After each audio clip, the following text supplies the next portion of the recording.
ಮುತ್ತೈದ ಮಾತುಗಳನ್ನು ಹೇಳ್ತೇನೆ ಕೇಳಮ್ಮ. ಹಣೆಯಲ್ಲಿ ಇರುವ ಕುಂಕುಮ ಒಂದು ಮುತ್ತು,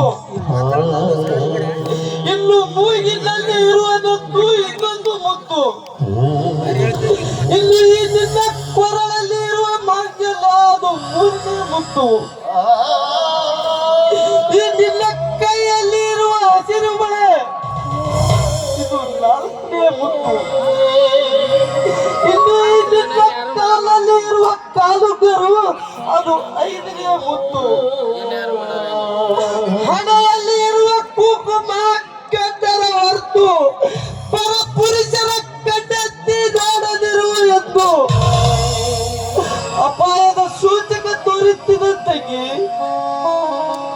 ಇನ್ನು ಮೂಗಿನಲ್ಲಿ ಇರುವ ನತ್ತು ಉಸಿರಿಗೂ ಗಂಡನ ಉಸಿರಾಗಿರು ಎನ್ನುವ ಸಲುವಾಗಿ ಮೂಗಿನಲ್ಲಿ ನತ್ತು ಹಾಕಿರ್ತಾರಮ್ಮ. ತಂಗಿ, ಕೊರಳಲ್ಲಿ ಇರುವ ಮಾಂಗಲ್ಯ ಗಂಡನ ಮನೆಯಲ್ಲಿ ಅತ್ತೆ ಮಾವ ನೆಗಡಿ ಭಾವ ಮೈದ ಇವರಷ್ಟೇ ಕಷ್ಟ ಕೊಟ್ಟರು ಕುತ್ತಿಗೆ ಬರುವಷ್ಟು ತಾಳಿ ಕೊಟ್ಟಿರು ಎನ್ನುವ ಸಲುವಾಗಿ ಈ ತಾಯಿಯನ್ನು ಕಟ್ಟಿರ್ತಾರಮ್ಮ.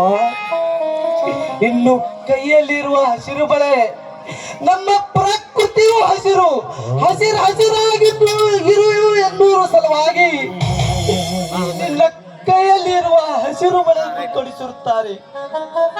ತಂಗಿ, ಕೊನೆಯದಾಗಿ ಕಾಲಲ್ಲಿರುವ ಕಾಲುಂಗರು ಅದು ಬೇಡಿಯ ಸ್ವರೂಪಮ್ಮ.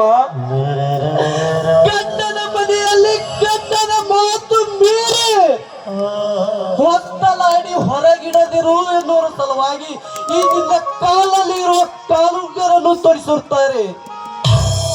ಈ 5 ಮಾತಿನ ಅರ್ಥ ತಿಳಿದು ಮುತ್ತು ಐದಾಗಿ ಮುತ್ತೈದ ನೀರಾಗಿ ಈ ಅಣ್ಣನ ಮಾನ ತಂದೆಯ ಪ್ರಾಣ ಎರಡು ನಿನ್ನ ಕೈಯಲ್ಲಿದೆ ತಂಗಿ.